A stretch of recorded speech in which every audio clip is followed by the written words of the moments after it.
David, thank you very much for agreeing to Thank moderate this terrific panel. And I'm going to turn it over to you now. Hello. Thank you, Nan. I greatly appreciate it. And welcome to the 2020 panel on film festivals and international film festivals specifically. First, I'd like to introduce some distinguished guests. They include Paul McEvoy of FRIGHTFEST in the UK, Jenna Suru with the Paris International Film Festival, Natasha Marburger with the London Independent Film Festival, as well as the Los Angeles International Film Festival, and Nicole Lieberman with the FemaleFilmClub.com. Thank you guys for joining us today. And if you have any questions, I'll be presenting questions to you. So if you don't mind, let's get into it. Hello, everybody. Yes, my name is Paul McEvoy, co-director of FRIGHTFEST, which is the UK's largest genre film event. So we screen about 70 or 80 features and about 30 shorts. We've been going for 21 years. We also have events at Halloween and in Glasgow in March or February, March as part of the Glasgow Film Festival. And also we have a label called FRIGHTFEST Presents in partnership with Signature Entertainment in the UK. So we release films on VOD, DVD, Blu-ray, and theatrically.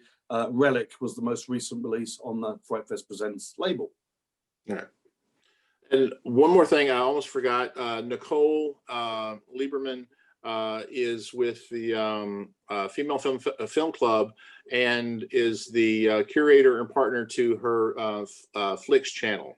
So sorry I didn't do that. She is with the London and a writer, director, producer. So again, I'm sorry if I misspoke. I'm getting ahead of myself. So anyway, Nicole, since I overlooked you by accident, would you tell us a little bit about what you're doing?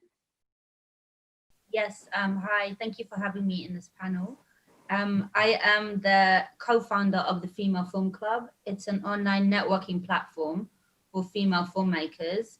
And we have different forums, we discuss films, we network with each other, we find collaborations, and we also attend film festivals as a group, because obviously most film festivals are online at the moment.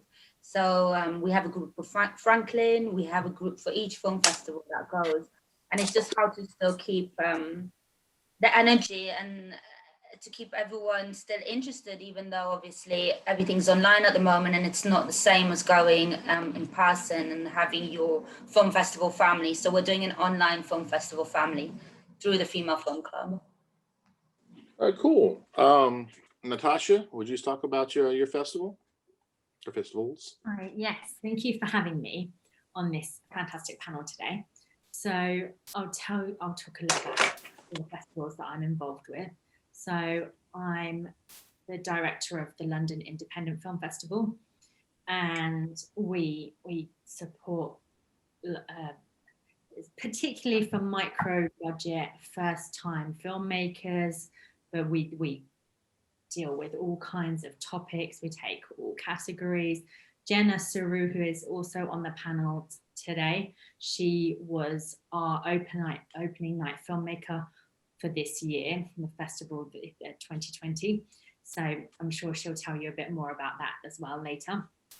And I have also just launched the Los Angeles International Film Festival, and that was all online this year because of the restrictions. And it went really well. It was a very successful first year. So I'm really pleased with how that went.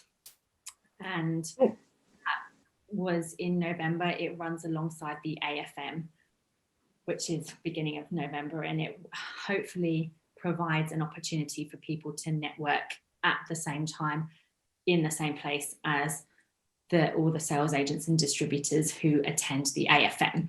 And I'm also involved with a festival and label called Cine Excess, which promotes conferences and different topics and panels and special guests as well. And the label hasn't been announced yet, but there will be some exciting films on there as well. And along with that, I also do other things in the film industry. I'm a producer as well. All right, cool. And since you've already introduced Jenna briefly, Jenna, would you tell us a little bit about yourselves? Thank you, Dave. Thank you, Natasha, for mentioning. Indeed, it was such a wonderful and beautiful opening night, and Paul also attended. And thank you so much, Nan, for having me on. So I'm the director of the Paris International Film Festival. We're a festival held in Paris, and we highlight on films from all over the world, including French, but also a lot of international film, with a highlight on female-led, female filmmakers, positive messages, diversity, inclusive, eco-friendly.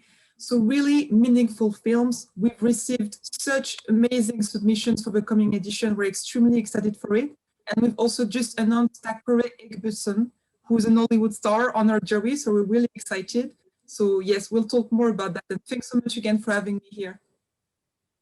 Well, thank you. I greatly appreciate it. I mean, I appreciate all of you for, being in Paris and London and all over the place, and here in Tennessee, and doing all the time zones and all the issues with that. Now, we've heard a little bit about the specialty and the focus of your festivals. Is there something specific, but related to your festival, that you look for in films? So David, I'll answer that first. So for the London Independent Film Festival, we particularly look for films that wouldn't have a voice necessarily elsewhere. So we take really independent films made on micro budgets or low budgets as well, and films that maybe wouldn't have a distribution channel elsewhere. So we really support filmmakers in that way. And we also have lots of panels and networking events and opportunities for people to meet each other and take the next step into the film industry. Oh, cool. Just to follow up from that, I think with FRIGHTFEST, we take every kind of, as long as the film is of interest either to us or what we think will be interesting to our audience, we take everything from micro budget stuff right away up to the big budget Hollywood pictures. So, for example, Pan's Labyrinth, Let the Right One In, we had the big premieres for all of those, Donnie Darko, etc. But also lots and lots of first-time filmmakers. So through Film Freeway, which is how we view many of our submissions, we watch stuff from first-time feature makers and short filmmakers all the time. So my recommendation to any filmmakers out there watching would be to submit not only to FRIGHTFEST, but to all the festivals around this virtual table via Film Freeway, especially. Mm-hmm. Yep. Speaking of which, so Nicole and Jenna, how would you've mentioned the women are very strong in your festivals and your groups, especially yours, Nicole. Is there anything specific or other than that that you look for in your festivals? Well, we obviously champion films by female filmmakers mostly, or from the female gaze. So it still can be from a male director that did a film from a female perspective, Mm-hmm. and obviously a female perspective that we agree with as well, because some films are made from a female perspective, and I wouldn't necessarily say this was from the female gaze. So there's discussions around that, but we would champion independent filmmakers. The Female Film Club champions indie films. It can be more high budget indie films, but lower budget, but it's about the quality. It's about the message. We champion films from human rights filmmakers as well, that with a message and a strong something to say and something that will really affect our members. So we went to the BFI Film Festival as a group, and that was really great. We saw so many excellent films from second-time directors, first-time directors, or some well-known directors. And it was really nice to create this kind of dynamic group where we'd watch a film in our own space, and then we just go and discuss the film immediately. And what did you think? And how did you find it? So I find it very isolating sometimes that it's all online at the moment, because we're so used to networking and socializing and being in Cannes and being in London Film Festival. And meeting people. I mean, me and Natasha, we met in London Film Festival, like, I don't know, 4 years ago. And you kind of make your little families. And I think at the moment, it just feels very much you watch a film on your own and then you have no one to bounce off of. We used to come out of the cinema and you're like, what did you think about it? How was it for you? And so we're really creating this atmosphere in the club that we still feel like we're going as a group. And that's, we really want to develop on that. So we'll be doing Paris Film Festival as well with Jenna, and we're really excited about that. And we're going to be doing London Independent Film Festival with Tash as well, and just creating these nice groups of women that will go. Cool. And Jenna, how was Paris? Yes, thank you so much, Nicole, for your amazing support. We love the support of the Female Film Club and everyone around this table. At the Paris International Film Festival, we sure have a focus on positive messages. And again, this year, as we were mentioning on the first panel about female gaze, we really see how filmmakers are showing how resilient they are. We've received such fantastic films. You can still submit until the 7th of December. But we've received such amazing films, such quality films, and with such a variety of positive messages. Really, like, I'm not gonna spoil anything, but I think you'll be amazed to see like all the incredible messages that filmmakers manage to bring, sometimes doing their post socially distancing, or even sometimes literally filming distancing. And I think you'll just be amazed and inspired by what you see, because also our filmmakers and the films we receive come from all over the world, from literally such a variety of countries. Just as also our jurors show, we're very pleased to have Dakar, we have mentioned, also Carrie Bernans, who's the Banshee and also from Black Panther, Chesley Hempfield, who, just to name a few, who's been for 10 years the Executive Director of the Louisiana International Film Festival. And we are just amazed by the amazing work we received. And I may also mention that we also hold a script competition, which is very important for us, especially this year, because we want to have an educative goal, and we want to shape the future of filmmaking and on film distribution. So we sure want to support also the scripts we want to see made, and we sure don't want to miss that gap, so to bridge that gap. And again, like the scripts we've received, will be reading with actors, some excerpts from them, and they are just phenomenal. So we're extremely pleased. Does London have film scripts as well? We have at the London Independent Film Festival, we have a script competition as well. So we have different categories and we select winners in there. For all our awards, including the script category, we have special guests from the industry who select the winners. Now, are the scripts features, or do you accept short scripts as well? They're features and shorts. It's a combination of both. Do you have a theme per year? I mean, even within, for example, FRIGHTFEST, maybe there would be, you know, films about families, or one year it would be about the Babadook or something. Yeah, that's an interesting question. No is the short answer, because but yes, it's a slightly longer answer. So we're basically a reflection of what's being made, and we are a reflection of society and whatever. So what happens is, when we make our selections, which usually takes about 12 months, to put together like 80 films or however many it is, and then we have the critics, like the Kim Newmans and Nigel Floyd and Anton Bittel, and they review the works as a whole, and often they find strands and things which connect much more than we have as viewers watching stuff over a year. So it's really interesting. So I think they come through, but it's a subconscious thing, or it's, as I say, it's a reflection of what's being made. But when we're choosing the films, we're not making that connection. It's only the audience or the critics that can sometimes piece together that there's a bigger thing happening. I mean, what's going to be interesting, obviously, is with the COVID stuff and the whole post-Trump or Trump stuff. It's going to permeate onto the screen, isn't it? In people's work, in all art work, not just film, in TV and in music and art and painting and whatever. Yeah, it pours over. We don't have a theme per year that I can see. However, I find that it's the same thing. As the strings start being pulled together, you'll sort of see this thing emerge. Like this year, as in some year before, it's more about how man is living in his world. So if it's relationships, it has to do with complexity.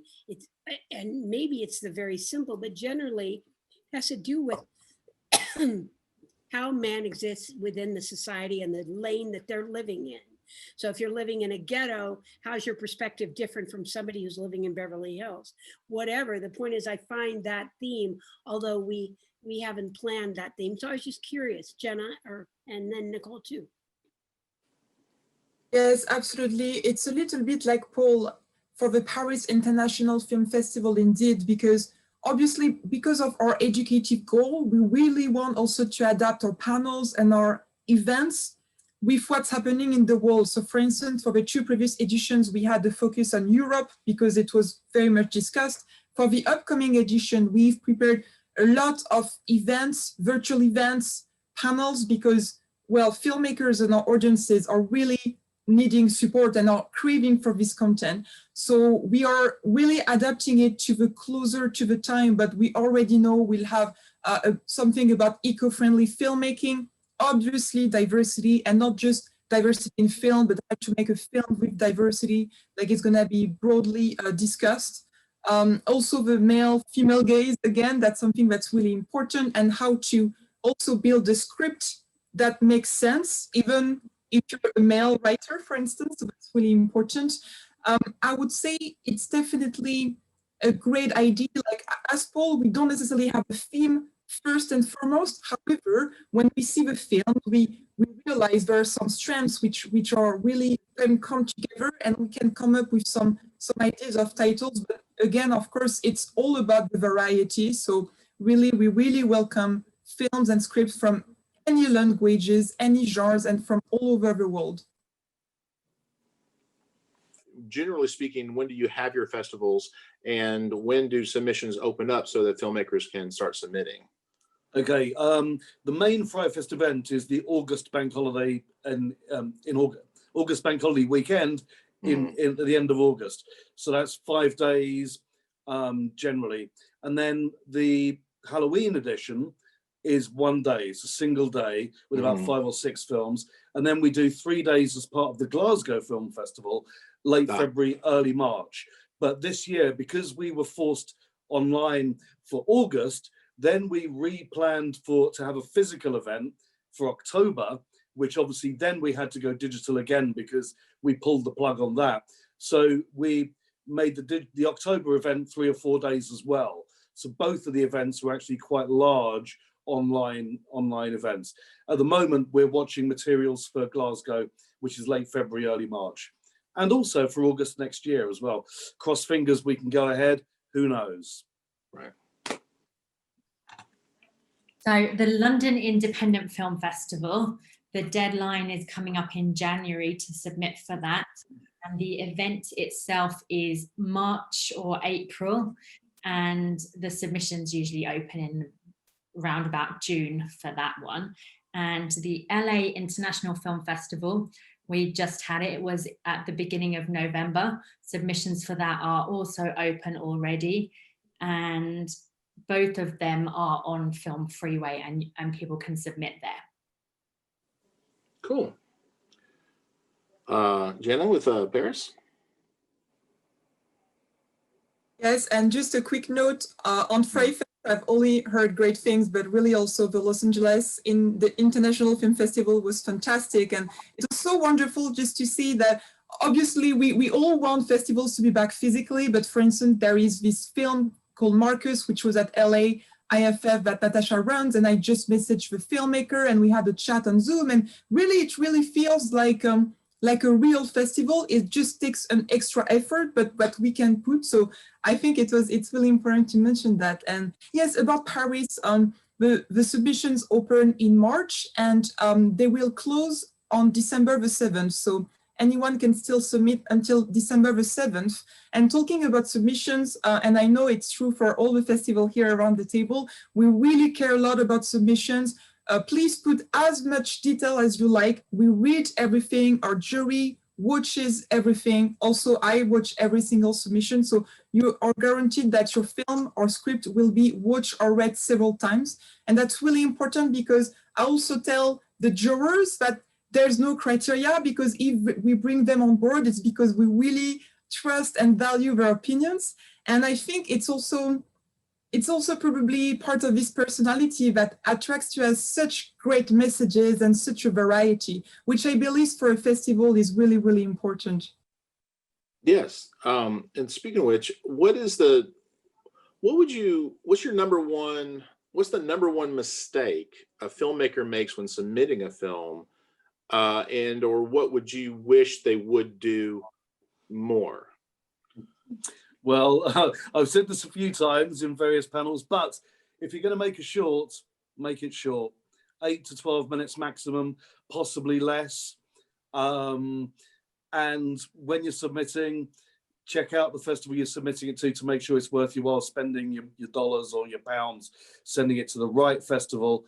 And short films or features, please hire, even if it's just for half a day, on-set stills photographers, high-res quality photos, not of behind the scenes, of the action, makes a massive difference from the publicity and promotional angle when promoting the shorts or the features that are selected. So many filmmakers just do high-res screen grabs, or they have loads of photos of them behind the scenes, behind the camera. Nobody wants to see that. No, seriously, nobody wants to see those pictures. They want to see great quality pictures taken on set of the actors or whatever. But that's my 2 tips. Cool.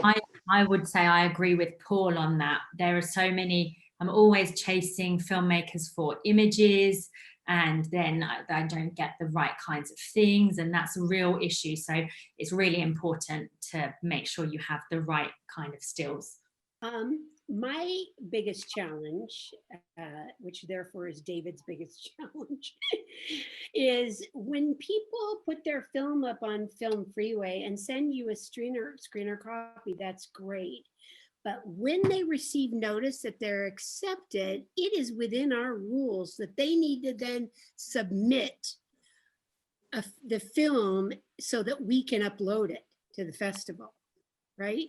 And our festival starts on Tuesday, and as of last Monday, we were still tracking down films, which is unacceptable.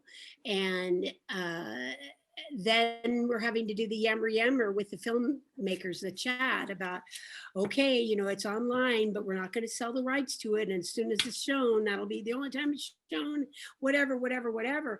Those things could have been worked out 4 months ago, because our film festival closed May the 1st. So that's a mistake, and that's hard. That's really interesting, Nan. I want to add to that as well. For all the festivals that I'm involved with, another thing that I think is really important is to keep the festival updated with anything going on. If you've got any press, if you've had an event, if you've got anything new, any trailers, anything you have, because that's all stuff that we can use to get people to watch your films. That's all the stuff that audiences find interesting. And the more that I have, the more I'll engage with everything, and the more that I can share on our different platforms and really work together with the festivals and create as much buzz as possible. Once you send them their laurel, it would be neat if they put it up so that when they're publicizing their film, they have the laurel from your film festival as well. Yes, absolutely. And of course, anything with any laurels, any logos, if the festivals are tagged, the festivals can reshare everything that the filmmakers are posting as well. So it's really important to really engage, because that's that's a big part of festivals. Having your film at a festival is so much more than just the screening. It's the networking and meeting people and meeting the people who are involved with the festival as well. So how much, and that's leading to one of my other question, is how much does social media play in the promotion of your festivals and events? Maybe I can jump in on that, because we actually have, oh, sorry, Paul. We actually have a social media strategist whose name is Charlotte, and we already brought her on the panel. And she's amazing because she really explains very well how filmmakers can promote their films, their screenings, but also just their career. How with social media, they can get connections, they can show their work. And especially this year with the pandemic, social media is becoming an essential tool. And so this is why the selected filmmakers and screenwriters will be put in touch with her so that they can be in touch and really, not just for the festival screenings, but also for their whole career, know how to share, because as you mentioned, Dave, social media are extremely important. They're a great way not just to promote the screening, but also stay in touch with the people you meet. And as Natasha mentioned, and I know we agree on this, because really I feel the filmmakers and the festival really work as a team. So it's something we discussed a lot when the Golden Age was selected at the opening night, is that really as a filmmaker, the festival is selecting your work. They are willing to invest their time to show it, and it's extremely important. It's a great honor, so you should really, really cherish that and cherish this opportunity. And I remember Natasha always says, it's not so much about the festival laurel, it's about what you do with your festival screening, and I cannot agree with it more. I think if you should really like do everything you can, do the interviews, you should obviously go, really spread the word, really have this conversation, because your audiences also who go, they want to speak with you, they want to hear about the making of a film, they just are looking for that extra piece of thing that makes it an amazing festival and not just another screening. So I think it's wonderful when the filmmaker engages, sometimes also some members of the team. We highly encourage our filmmakers to also really ask their cast and crew to involve as much as they can, because I think it really adds up, and it also adds a lot of authenticity, which is extremely important. Yes, with regards to FRIGHTFEST, we're active on Facebook and Instagram, but Twitter, I think, is the primary one for us, where not only we interact with the filmmakers and the fans, but the filmmakers, everybody interacts with each other. And so, but I would back up what Jenna and Natasha both said. From a filmmaker perspective, get on Twitter, get on Facebook, promote.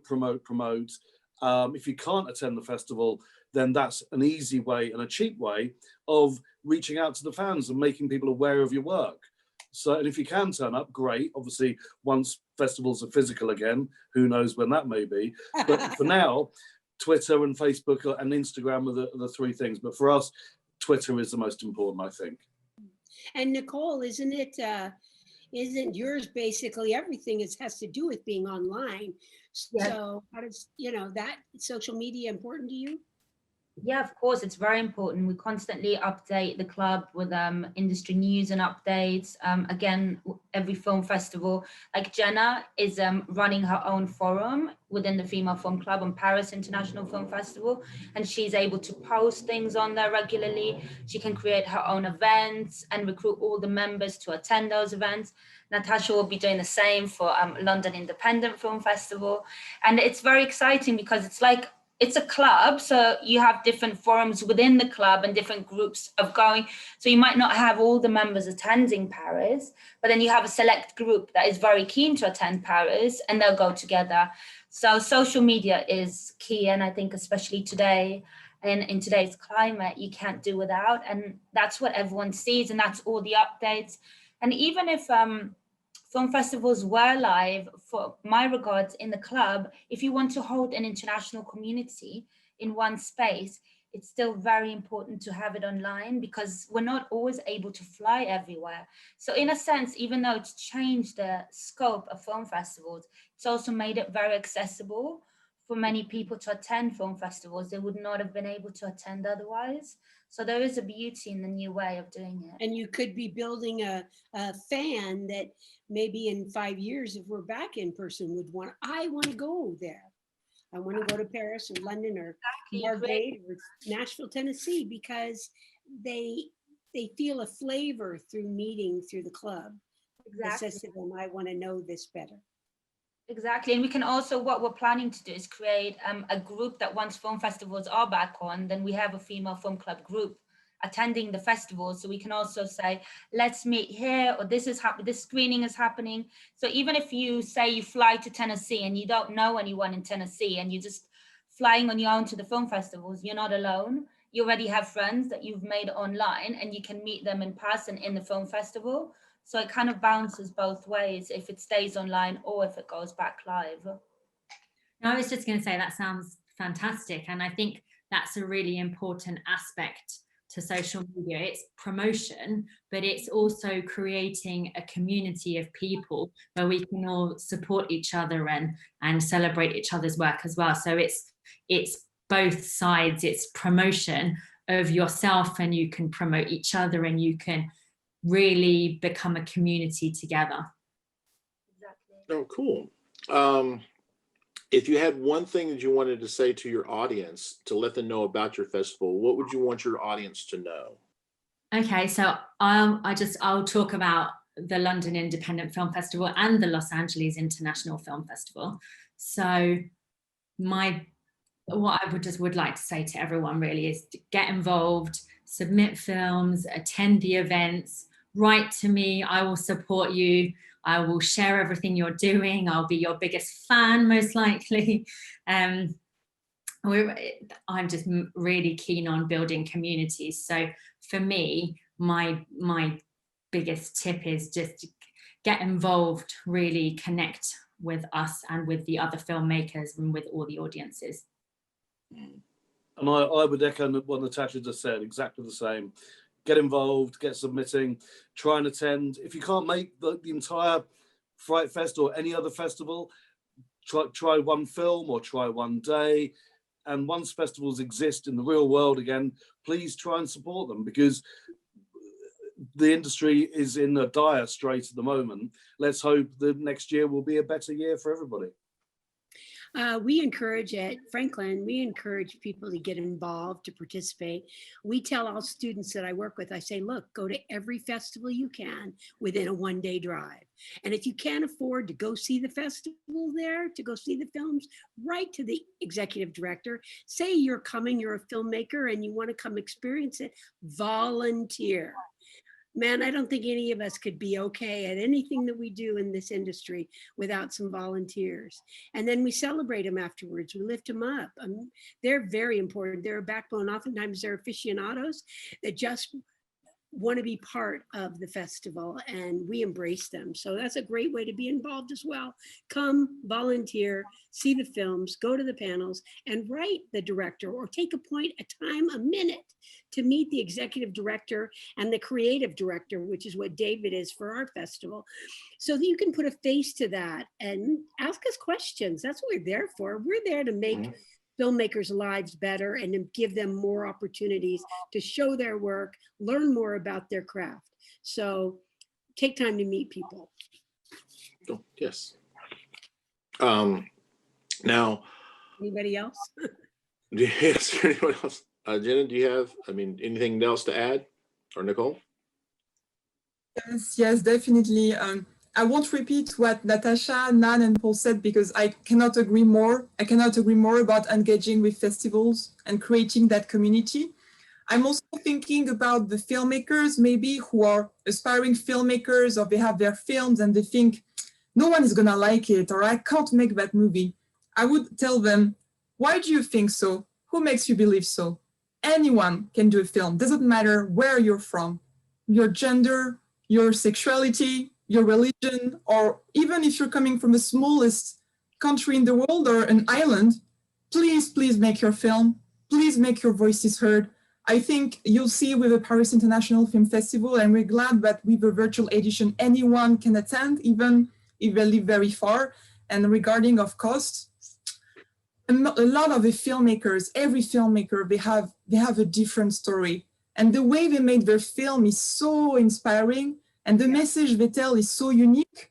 I think you'll feel really inspired, and I really hope it will make you want to make your film, because we have to remember our audiences, they are craving for content right now, and they're craving for unique voices, for something new. And I think it's really, really inspiring. So I really, really please make your films and engage, and don't think that you're not good enough, that you're not rich enough or not powerful enough, because with festivals, as Nan says, most festivals are just supported by volunteers. Everyone is a volunteer at the end of the day at some point.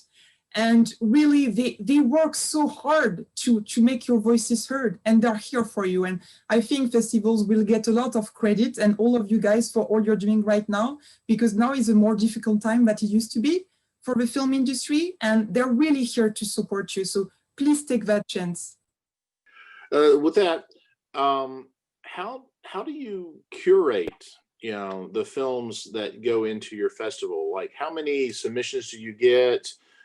Is it with just yourself and a handful of people who are curating, or are there judges that you have a series of judges for the shorts and another series of judges for features, another series of judges for documentaries? How do you curate the films for your festivals? We don't curate films for film festivals, because we accept the films that are already been curated from the film festivals. Right. The ones that are suitable for the club. So say in Paris International Film Festival, there'll be a selection of films that have already been curated by Jenna. And then we will also look at the selection and say, okay, we'll choose this film. And then we always try to get the filmmaker on board as well, and hold a Q&A with them in the club, because that's very inspiring for the members. And I just wanted to say one last point, following back to the previous question, that I wanted to also mention. I think it's very important also to look at international film festivals. And I think there's so much happening also with non-English language films.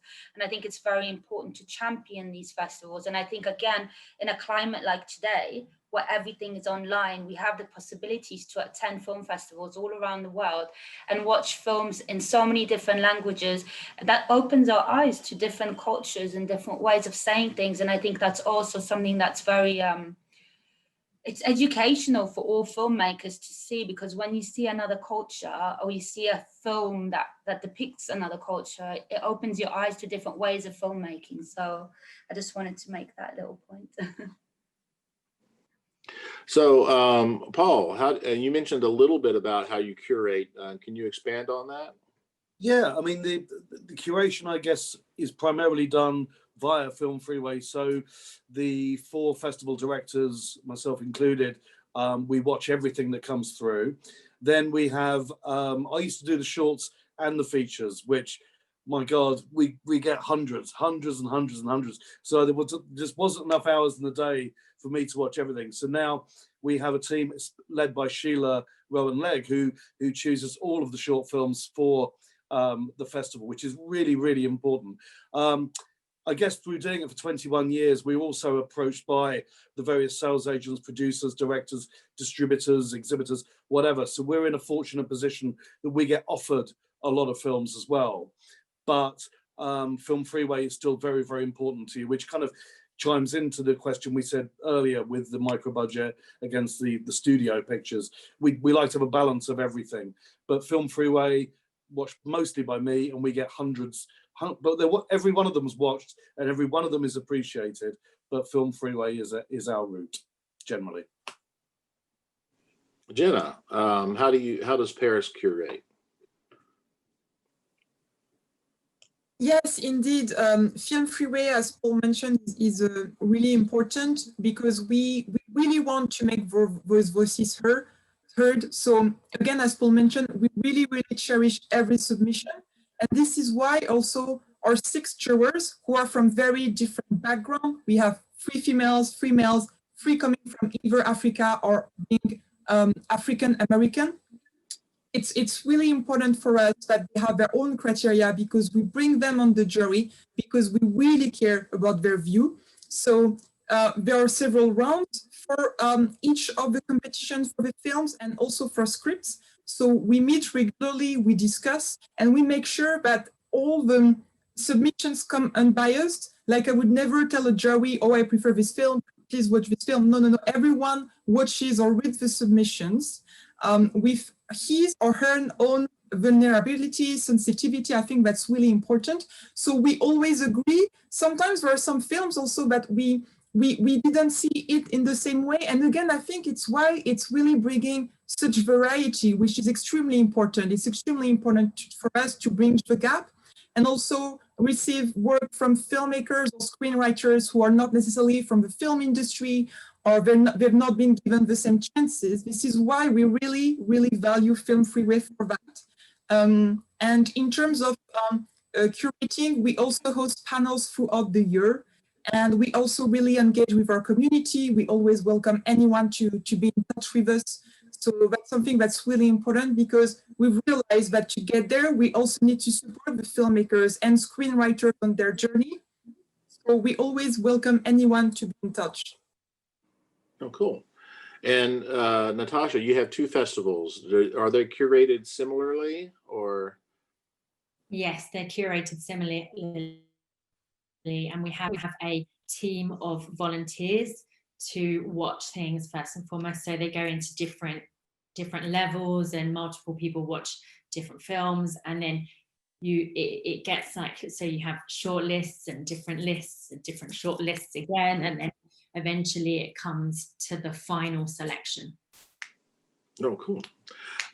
We are getting close to being the hour mark, so I'm going to leave it with this last question, and that is, what is your #1 film on the festival circuit at present? Which is there a film that you just say, you have to see this film?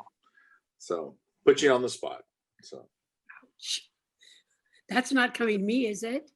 that's anyone. I was just like, I mentioned there was a film mentioned earlier. You know, we have our festival next week, so I really can't give anything away like that. But I'm going to tell you that there are certain films that have sat with me really heavily, regardless of everything, in the past years. One of them was The Memory of Fish, Jennifer Galvin's documentary about the salmon fishing on the Elwha River. And the other one was a short film that came out of Iran, and it was called Do You Basketball? No, Are You Basketball? I apologize. And it was a short film that took place in a refugee camp. And it was 7 minutes, and I thought it was mind-boggling how good how good the message was, how many complex emotions came out of it. So that's Are You Basketball and The Memory of Fish. Paul, do you have a favorite this year? I think Relic, for me, female-directed, Australian, incredible female voice, and very touching and scary and real emotional picture. I love that. And I love Brandon Cronenberg's Possessor as well. Brandon Cronenberg's Possessor. David Cronenberg's son has made his second feature called Possessor, which I loved as well. Cool. Natasha, do you have a favorite? I don't know if I would say one particular favorite. There are many amazing films out there at the moment, but there are a few that I particularly enjoyed. So I'll start with a couple of films from the Los Angeles International Film Festival that were won. So all our awards are online at the moment, but one that was very popular was Marcus, as Jenna has already said.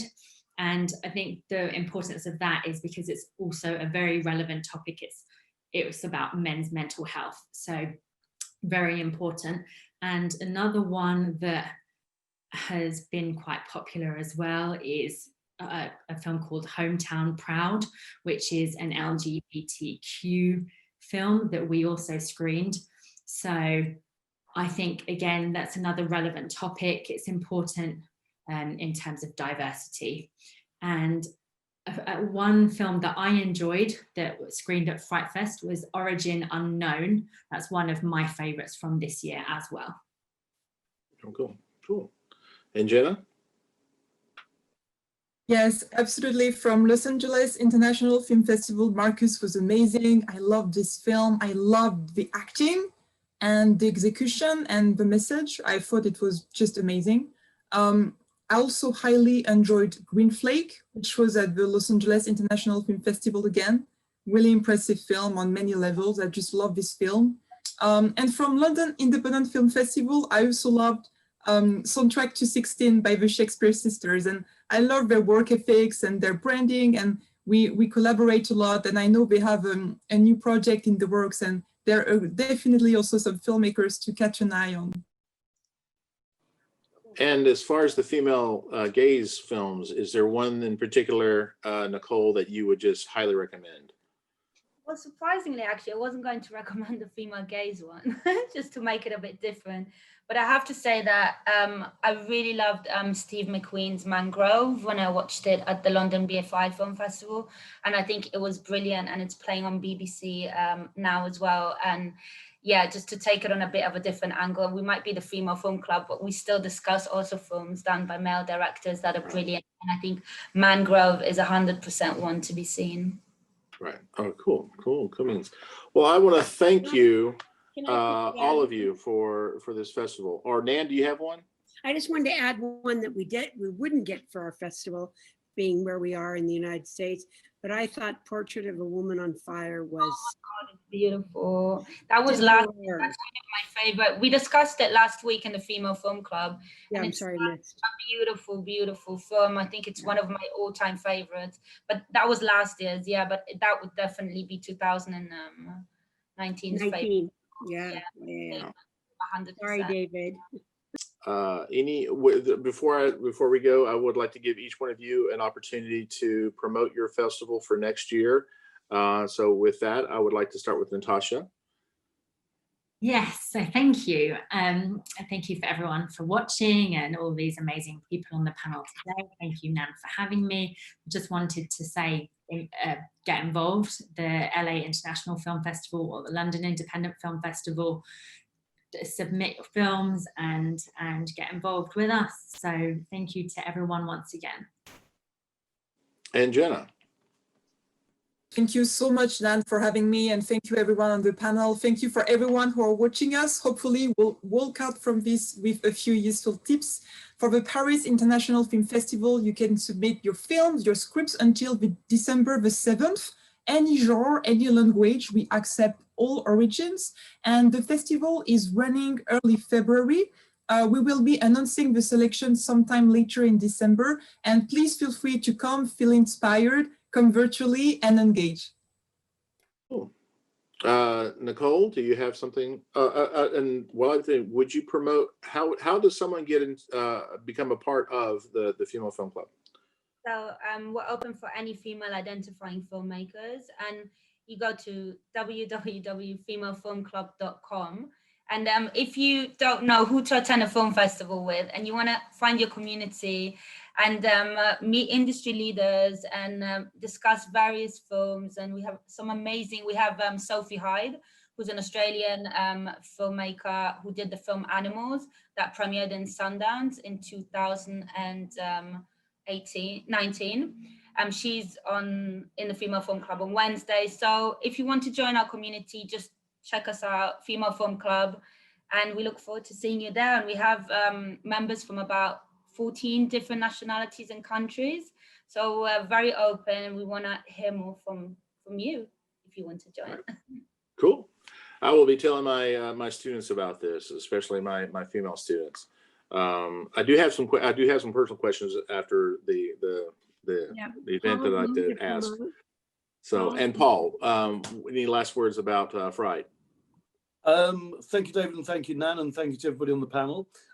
Yeah, check us out at www.frightfest.co.uk for all the information on the festivals and the label and everything else. So it's frightfest.co.uk. All right, cool. Well, thank you again. If you have, this will be posted up online and will be available. I will be letting my students know about this. So just letting you know, expect to get some submissions from Middle Tennessee, etc. So If there's that's not it, Ann, do you have any? Nan, do you have any last comments? No, I don't, but I was interested to hear what you said you had a few extra questions you wanted to ask. Well, I'll go ahead and ask it. I have a lot of female students, and have been teaching since 2008, and I've had a lot of female students, and I want to get them to advocate for themselves as filmmakers, but there seems to be a struggle with getting them to like I was saying, like like Jenna was talking about, don't let someone tell you can't make it, or don't let yourself say you can't make it. Go out there and make it. You have a voice, use it. Is there anything I can do to encourage them to exercise that voice? Need to push them as well to do the submissions, to make the films. I think there's a lot of lack of self-confidence within a lot of especially young female filmmakers, because they still see it as a male-dominated industry. So they're like, oh, I have a good idea, but how will I get financed, and will this happen? So you just need to, I think, as a teacher, just push them as much as possible to help them gain that self-confidence, because that all comes from an inner place at the end of the day. If you believe in yourself, you push yourself, you can be the most talented person, but if you don't believe in yourself, you're never going to make it happen. It's true. But it can't all be external, and all those awards and the acclaim has to be, has to come from here inside, where you believe strongly in what you do. I had two people that gave me really great advice. One of them was, you have an audience. And I said, I do. And they said, you're one. You have an audience of one already. And you're your worst critic, because we all are our worst critic. So make something that pleases us, and that can then carry out. And that is something I've lived by. So true. And if you look at everyone here on the panel today and on other panels, and generally there are so many groups for female filmmakers, and all of us on the panel today and other people in the world as well, we all support and help each other. So there are so many channels and opportunities for women that weren't there previously. There are so many new opportunities. So if people think that there are no opportunities, there are. It will just point them in the direction of Nan, who runs so many women's different opportunities there. There are so many groups to go to. Yeah, well, one of the most interesting things that we've learned at FRIGHTFEST over the years is not only is the horror genre around about 60% male, 40% female in our viewership. People always expect it to be a male-dominated thing, but ever since the ever since years and years ago, we have watched and screened and supported so many female film directors in the genre. It seems one of the only genres that has actually cultivated female directors, not mainstream, but genre films. It seems to be such a wide open playing field and supportive of female directors and talent and whatever. You know what statistics show is that, and these are real statistics out of box office, that 58% of the viewing audience is women. A lot of people thought, oh yeah, it's guys, 18 to 43. But no, it's almost 60% of the viewing audience paying for tickets are women between the ages of 25 and 50. That was interesting to me. Yeah, absolutely. Well, thank you. If you have any questions for us, Nan will be happy to address them. We will be posting this during the festival, and we'll keep it open for a while. Yes, next Nan? Saturday, and we'll go on through the end of the month, right, David? Right. Next Saturday into the end of the month. So, well, thank you again. I greatly appreciate it. Happy holidays. Happy holidays and safe travels.